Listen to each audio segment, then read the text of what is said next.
আমরা সেলফ লাভের কথা বলি এবং অনেকেই কিন্তু সেলফ লাভের প্রতি মোটিভেটেড হয়ে সেলফ কেয়ার বা সেলফ লাভের অ্যাফার্মেশন পড়েন বা ম্যানিফেস্টেশন করেন, কিন্তু নিজেকে স্পেসিফিক কোনো টাইম দেন না। কিরকম? আপনি বলবেন না আমি নিজেকে তো টাইম দিই। যখন আপনি আপনার কাজের মধ্যে থেকে ফাঁকা কোনো সময় পাচ্ছেন তখন আপনি নিজেকে সময় দিচ্ছেন।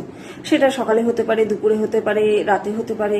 কোনো নির্দিষ্ট কোনো সময় কিন্তু আপনি নিজের জন্য রাখেন না। মানে কাজ করতে করতে যে টাইমটা বাঁচবে সেটাকে আপনি আপনার টাইম বলে ধরে নিচ্ছেন না। নিজেকে একটা স্পেসিফিক টাইম দিন যে আমার এই সময়টা থেকে, সেটা 10 মিনিট হতে পারে, 20 মিনিট হতে পারে, 1 ঘন্টা হতে পারে, সেই সময়টা আপনাকে কেউ ডিস্টার্ব করবে না। যে কোনো একটা সময়, রাতের দিকে হোক বা দিনের দিকে হোক, নিজেকে স্পেসিফিক টাইম দিন, তবেই সেটা সেলফ লাভ।